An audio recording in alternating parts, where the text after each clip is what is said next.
Welcome to WYCD Wicked. That stands for What You Can Do.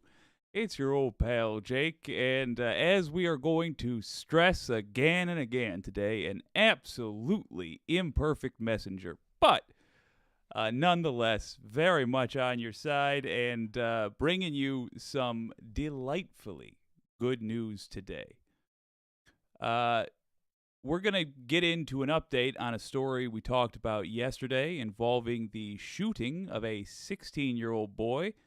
Believe it or not, a story with that much of a dark start actually is going to result in some good news today. And when I say some, I mean more than one piece of good news. I'm just tickled. We also have not an interview with Fair Maps Wisconsin. That's going to be in the next show. Thank God it's a 2 for Tuesday because it's just not done processing yet. Using a ancient piece of technology to do it. Don't know why. Have a newer computer sitting right over there. Never occurred to me to process it on that thing. Oh well. So we're going to look at the updating on the update on the shooting, as well as some relatively breaking news with the Fox Dominion suit. It's settled for just wheelbarrows full of money. I'm excited to talk about all of it. So glad to be here with the Wicked community today. And yes, indeed, I want to congratulate Wicked Foxy Dragon, our first ever moderator. Yes, indeed. We had our first call in yesterday. Today we've got our first moderator. I feel like this community's shaping up. I like it. Well, let's get started. Give me a moment to set up the recording, because we're going to talk about somebody going to jail that deserves it. Presuming the buttons are here. Real quick piece of vamping for you. This should tell you about the state of the local news industry. My consistent issues with tech stuff. I was once in charge of the technology for multiple stations. Gotta do better than that, folks. Good Lord.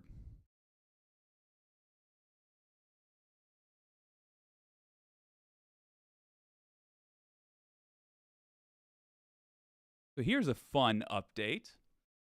We told you yesterday about a 16-year-old named Ralph that got shot for the grievous trespass of having knocked on a stranger's door. He's going to pick up his younger siblings. Knocked on a stranger's door. Turns out he had the wrong address. What happened to him? Well, he got shot in the head. And then that person shot him again.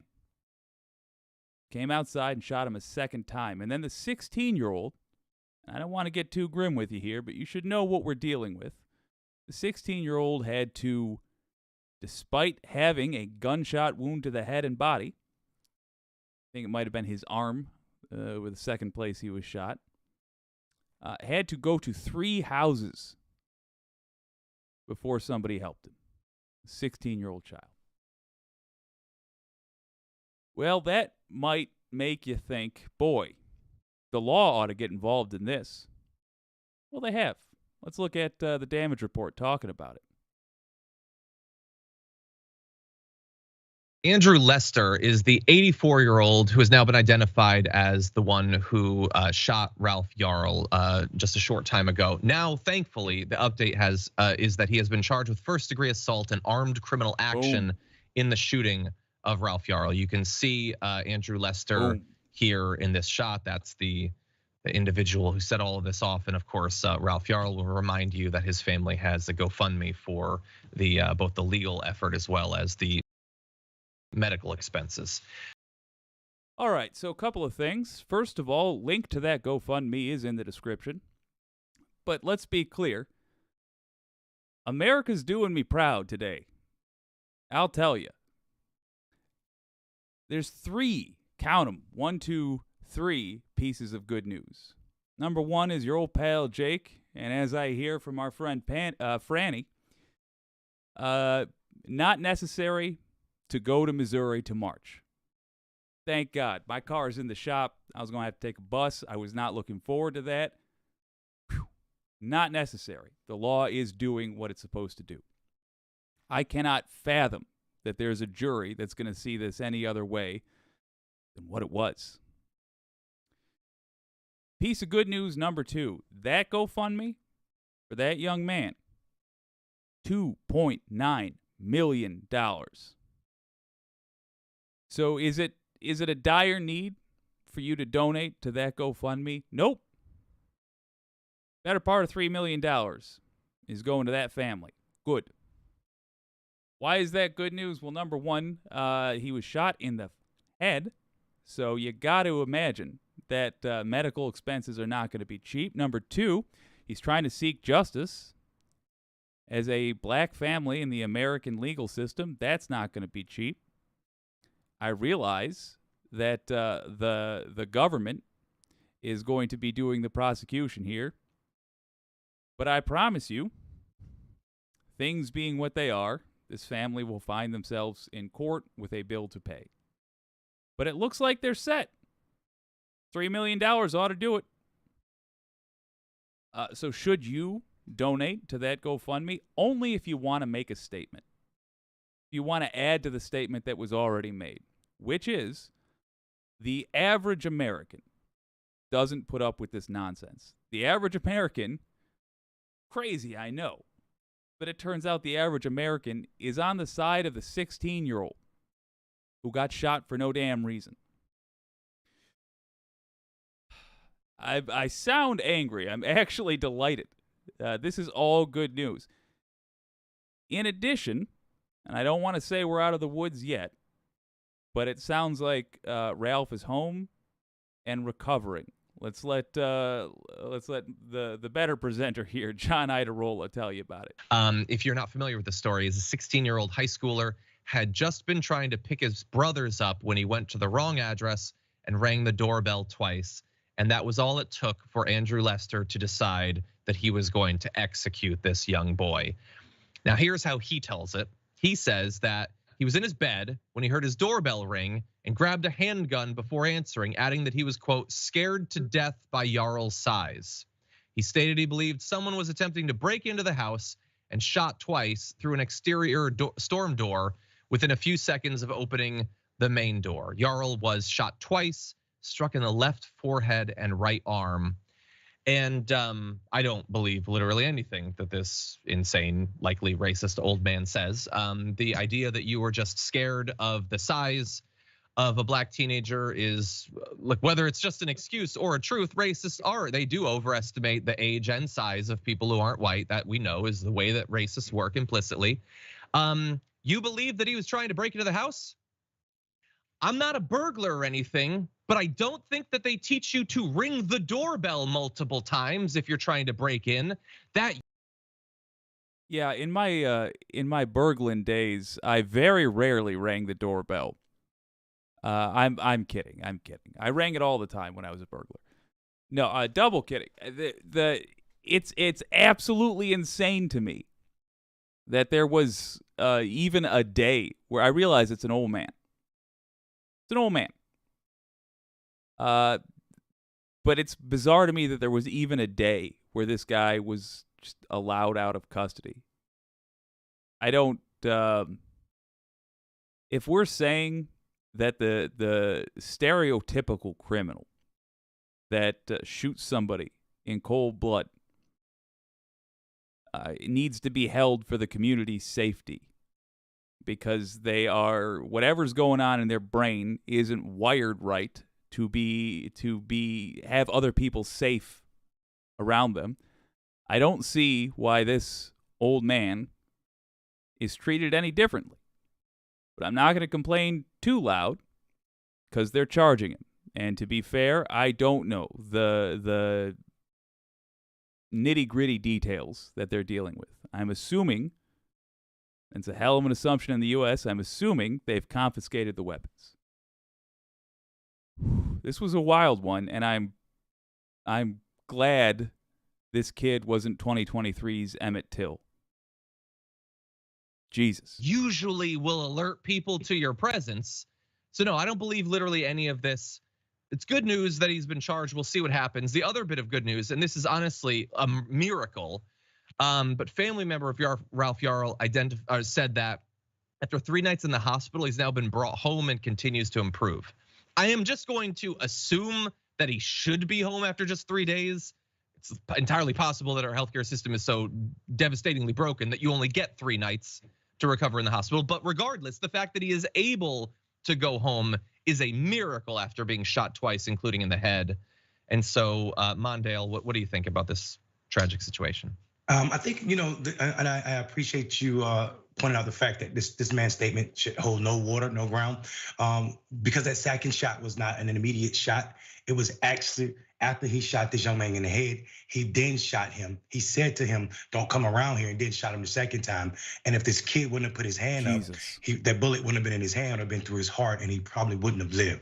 So we also need to tell the part that this kid not only was shot by this man, America sold this kid out when he got up and ran to 2 neighbors' house and they turned him away. And it wasn't until he got to the 3rd neighbor who said, "Get on the ground," made this kid lay on the ground with a gun pointed at him, telling him to raise his hands, and then he called the police. So this kid has been shot, blood leaking out of his hand and head, has been forced to lay on the ground again with a gun pointed at him by a neighbor who is also afraid, like you said, of the big black man who was 16-year-old honor student bandmate. And it's absolutely.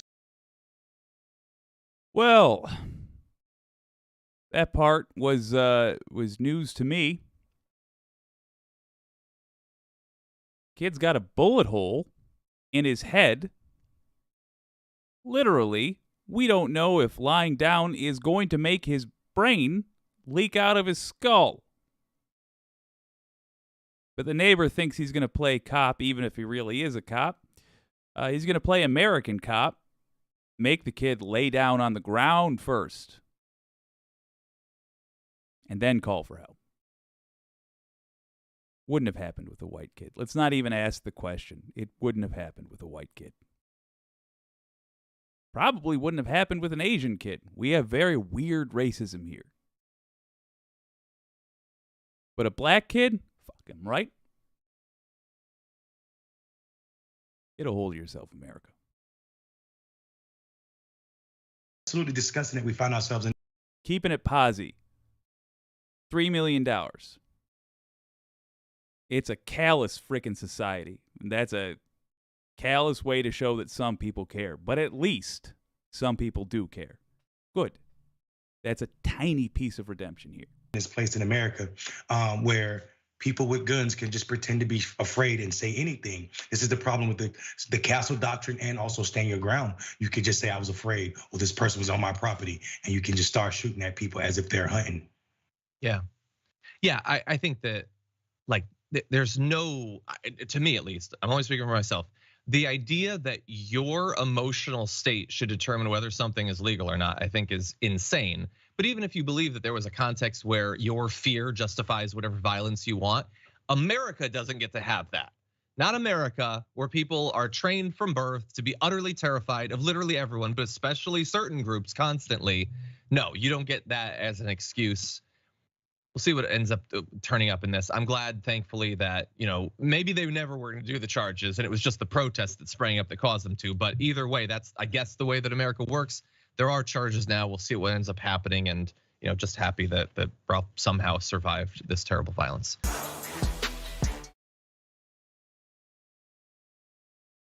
Justice. Had to fight too hard for it, but hey, justice. We're making strides, man. You ever see something like that in the news and you actually feel a weight come off of your chest? Your left arm stops being numb. That might just have to be something I look into. But the point being, my God, good job, America. Kind of good job to Missouri police. And if you're from Missouri, there's nothing you have to do except really take a moment to reflect and check yourself. You're watching the stream, odds are it's not you. But, check yourself. Would you have been the guy who shot the child? Would you have been the neighbor that didn't open your door for the kid? Would you have been the neighbor that made a damn near mortally wounded child lie down on the ground before you helped them? Make sure you're not those people. And if you are,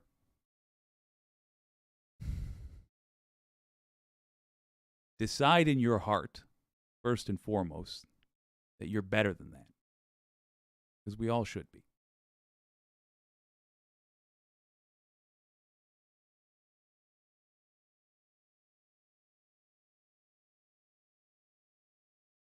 More kind of good news coming up in a moment with Dominion. Yes, indeed. And the number we're going to be talking about is $786 million. 786, good God. That's a tremendous amount of money. Franny P says, no remorse shown. Yeah. That dude is the worst of America across the better part of 9 decades, just scraped together and put into one awful human being. And the best place for him is a prison cell, just from here on out. May they throw away the key. I'm not even interested in trying to redeem this person. Hopefully they write a nice book from prison about how they feel bad now. By the way, good to see y'all. Glad you're here. The white kid could have been breaking in and still wouldn't have been shot, says Wicked Foxy Dragon. Yeah. I do not think one of those charges is attempted murder. That is a failing, for sure. I will say this, in the interest of trying to play, I guess, fair. I don't even know if that's the right word. But I'll say this in defense of the Missouri justice system. The age of this guy is a factor, and I'm sure they are viewing it from a stance of, we want to get the easiest conviction, and it would be a disaster if we tried to get a attempted murder conviction, and we failed, because the jury found that even though this was a callous act, etc., what it wasn't was attempted murder. I think it was. Sitting here with the facts as I know them, that's what I think it was. It's possible that the prosecutor in Missouri has knowledge that I don't. That might have been a factor. Maybe this guy got broken into. I'm purely making this up. I have no idea. But the pain train's coming for him regardless. Maybe this guy got broken into 10 times last month by the same relatively tiny grown man. Maybe that's what happened. But looking at the wider picture here, and I will admit this is now nitpicking, looking at the wider picture, I do think we need to throw the book at these punks. Again, I understand from an individual case, from the strategy of trying to get a conviction, I understand why they might say, this guy's 89, a life sentence is going to be the same as a 20-year sentence, so why don't we go for the easier case? I think they're forgetting that this is more important for the rest of the country to see. I think they're forgetting, perhaps choosing not to consider their greater responsibility, which is to say, look, this kind of behavior will be treated as attempted murder because that's exactly what it was. This person was looking for an excuse to shoot a black person. That's the country we live in. That's the country we have allowed to exist, and it's not going to go away until we say we will not allow it anymore. Is that worth making a big deal over now? I honestly don't know, but we have so many problems on the table that I'm willing to default to no. And as well, because if this kid wants to pursue that, his family's now got $3 million to do it with, minus the insane expense, let's just call it a cool mill, for medical bills. It's an imperfect ending. And hell, it's not even over yet. There's going to be the trial and yada, yada, yada. But it does appear to be a win for the good guys. A good start.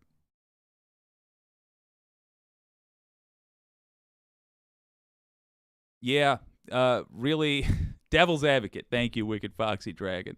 And she does also add, the charges can change after further investigation. Totally true. Totally true. And given the fact that they didn't blink, they blunked a little. But given the fact that they did charge, I'm willing to be a little bit patient.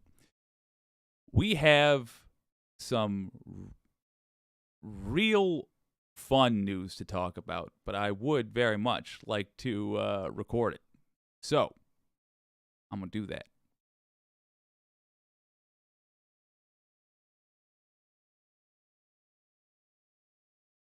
There we go.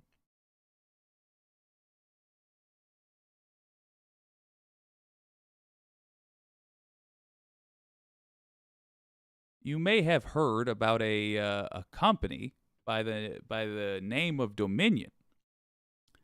Well, they had a little lawsuit going against Fox. It was for a couple of bucks. How much was it for? Oh, yeah, billions. Just a tremendous amount of money. Well, they've settled. They settled out of court. They did so under pretty, I don't want to say totally predictable, but pretty predictable circumstances. They were supposed to go start the trial proper yesterday, but there was a delay. There was discussions of a settlement, and now it appears they have reached a settlement. Thank you to Franny P for sending this coverage. We have a clip from CBS's coverage of this event. Now it's a long chunk of coverage. We're going to go through it. We're not going to watch every inch of it, but I do think it'll be useful for us, at least the parts I've seen thus far, it'll be useful for us to get an understanding of what happened. Not sure if they say it up top, so I shall say it right now so you know. The amount settled for was $786 million and an extra $500,000 tossed on top. So, bare minimum, that's a pretty decent hit to Fox News. And the question's going to be, how much, if anything, are they required to retract on air? Hopefully we'll find that out in this upcoming coverage. It was so close to being smooth. There we go.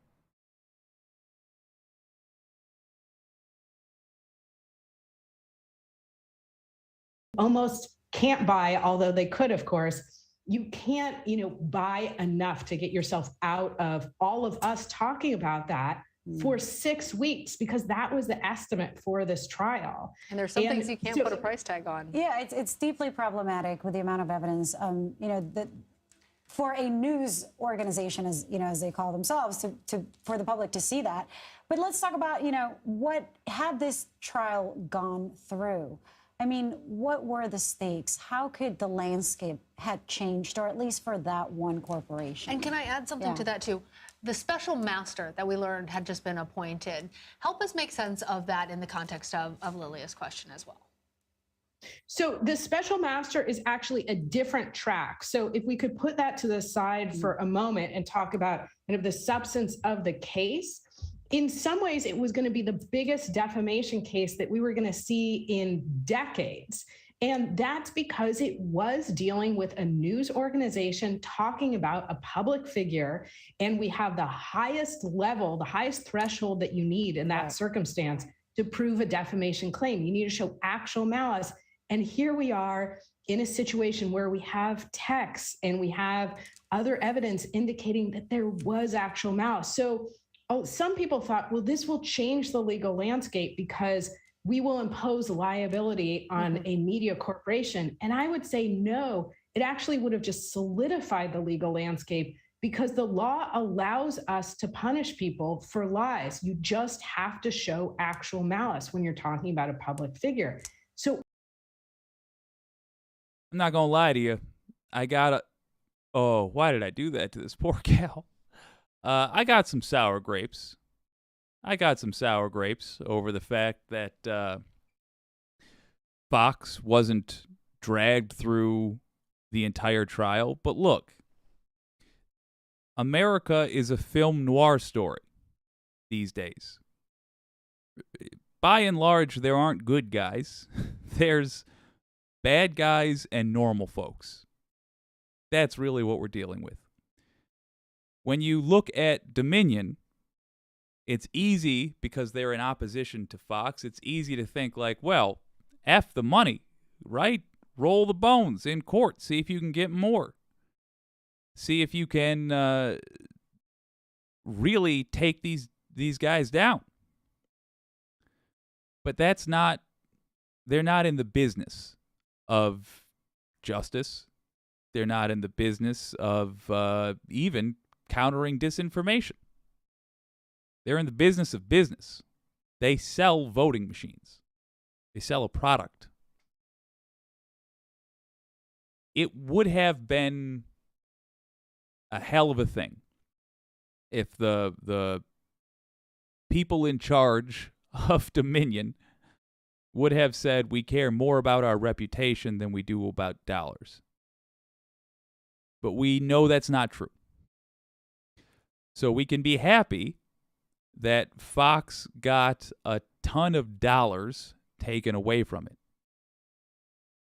Now, if you want an example of how much money such a company makes, you could take, say, Gray Media or Graham Media or Nexstar.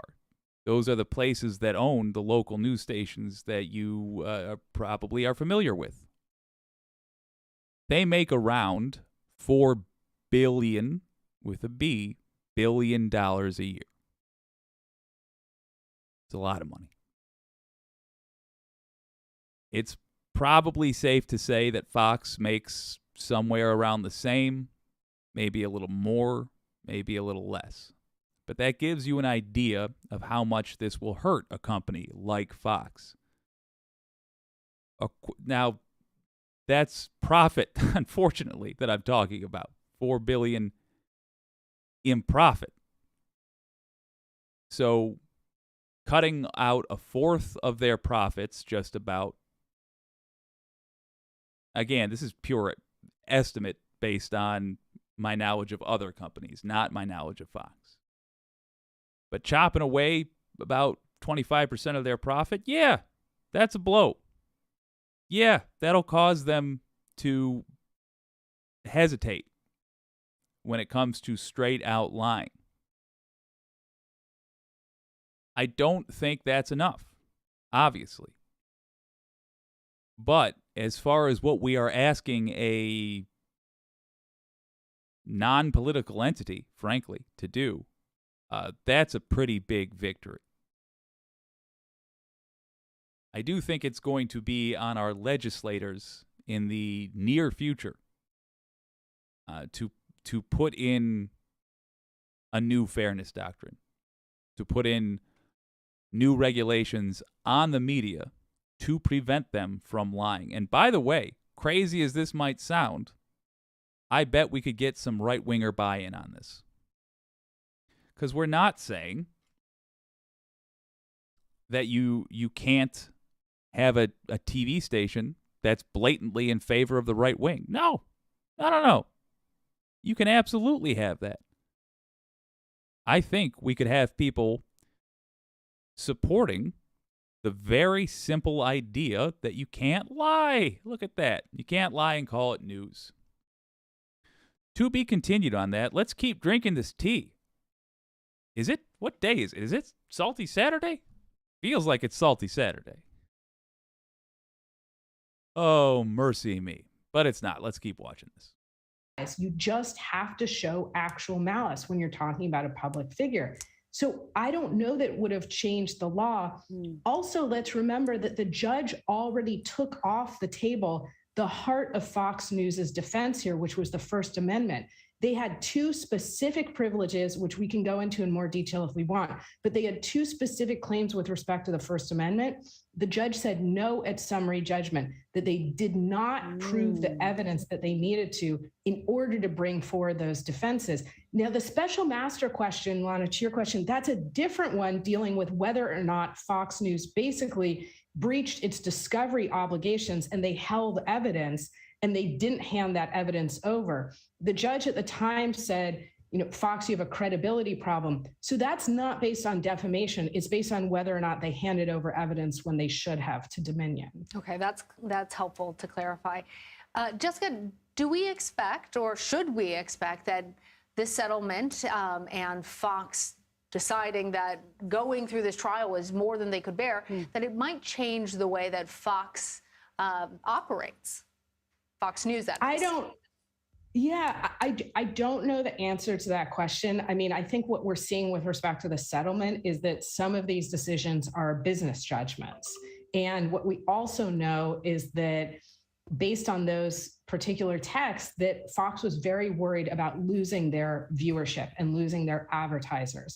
And so if you look at the landscape that Fox is looking at, on the one hand, losing viewers, losing advertisers. On the other hand, paying for these settlements, I don't know which one costs them more. They do have a... Now, this is where we're going to come in a little bit. We need to make this cost them more with their audience. What she says, I think, is dead on. How much this affects the way Fox operates is going to be based off of two things. Number one, she just addressed, I don't need to go into it more, the business decision. Do we make more money telling lies and then paying our fine for it? Or do we make more money because we tell the truth now and we lose the, nut job audience, but we don't have to pay a massive fine? She covered that. Okay, we'll see. Future will tell. What we have to do is make this a factor with their audience. Dominion already gave us the main gift it was going to give us. We have transcripts now of Tucker Carlson on the record saying, but transcripts from his text conversations on the record. Tucker Carlson saying he doesn't respect the Fox audience. He doesn't like Donald Trump. He thinks Trump is a liar. He thinks the Dominion lawsuits are crazy. Not lawsuits. He thinks the Dominion conspiracies are crazy. So on and so forth. We need to use that. It just dawned on me now that I can provide you with that text. Okay, we'll do that in, thank God it's a 2 for Tuesday. We'll do that in the next show. But share these around. Make it easy for right-wingers to see that they're being lied to. Because the problem we have is that they're falling for it. We need to force this group of Americans, and frankly, this group of people all over the world who are falling for the right-wing grift. We need to force them to see that it is a grift. I think a big part of that is going to be introducing them to the idea that not everybody who's talking sweet to you means well for you. In fact, a lot of times, When someone's telling you something kind of harsh to hear, it's because they care. And it's because they're being honest with you. And it's because they respect you enough to tell you the truth. That's a healthy thing. That shouldn't be shied away from. So it's going to be our job to be the messengers of that. If it feels overwhelming, remember, you're not responsible for the whole damn country. You're responsible for the people that can hear your voice. So, take responsibility for that and prepare yourself. Be ready to tell the people in your life that need to hear it that Tucker Carlson lied to them. Tucker Carlson does not respect them. And you can prove it with court transcripts.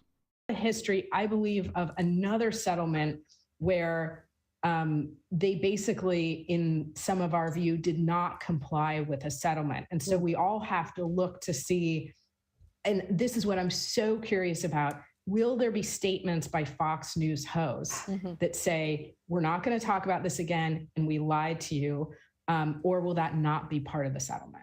It's a Very sight to see. interesting. Well, right now we are hearing that congressional correspondent for CBS News, Scott McFarland, is joining us via phone. Scott? Scott, don't you dare interrupt me. Scott was, again, in one of the most talked about courtrooms in America. In the room where Don't it say happened. nothing, in the room Scott. where it happened, as he was just a few weeks ago. Scott, I'm walk warning you, us through son. it. That's right. We're going to keep looking at this as it goes on. But I got to say, just great news across the board today, folks.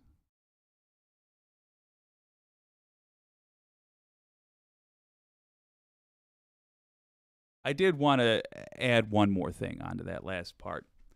My sour grapes about all this, and it's really the only thing that I'm bummed out about with the Dominion suit. I wish, I don't think it was ever going to happen, but I wish we lived in a world where Fox had been legally required, like by the judge ordering it, to devote as much airtime to correcting the lies as they did to telling them. My God, can you imagine how wonderful that would have been? Just like a marathon. They're trying to rip the Band-Aid off. They've got to go for like 48 hours straight, just being like, on this occasion, we had this knowledge and this knowledge, but we chose to say blank. Oh. Would have been delightful. Oh, well.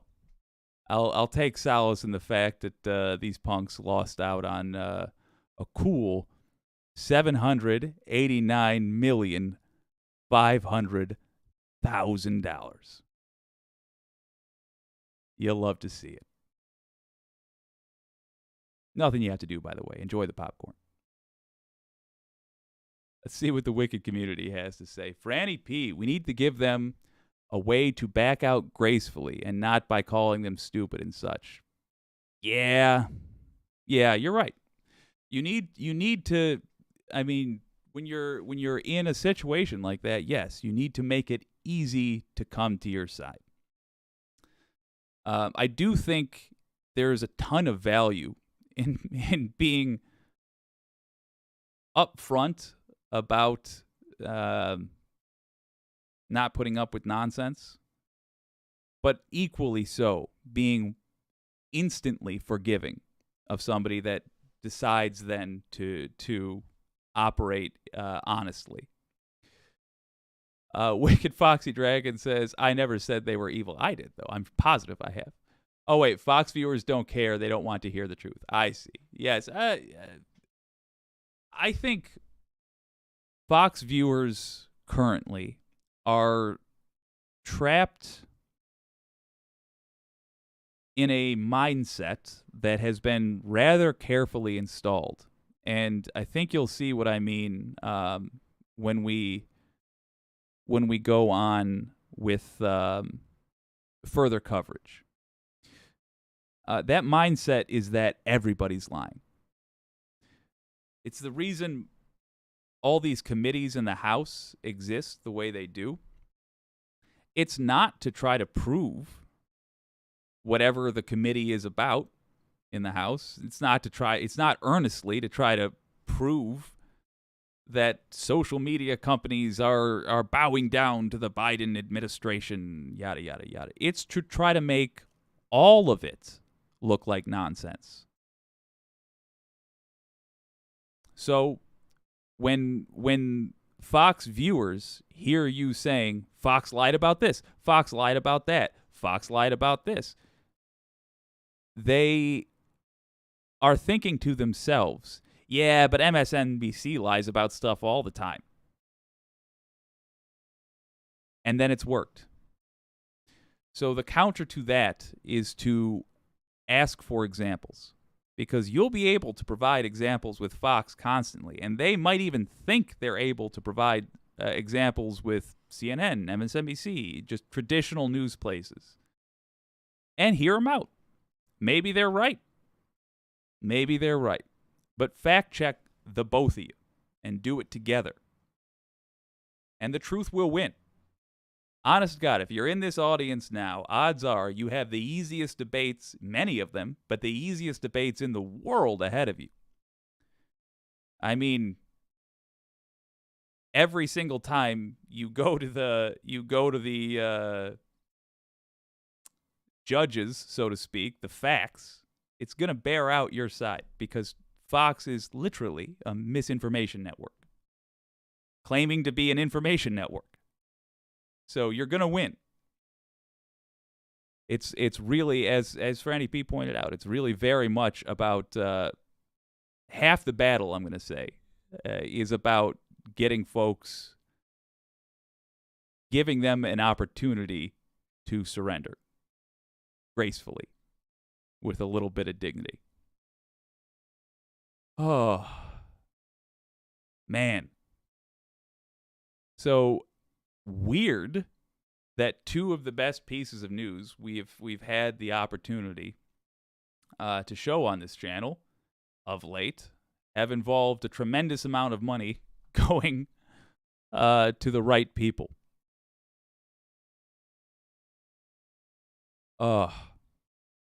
Is this going to be ready? No. So it looks like I was really hoping I could run out the clock on this interview processing, because it's from Fair Maps, Wisconsin.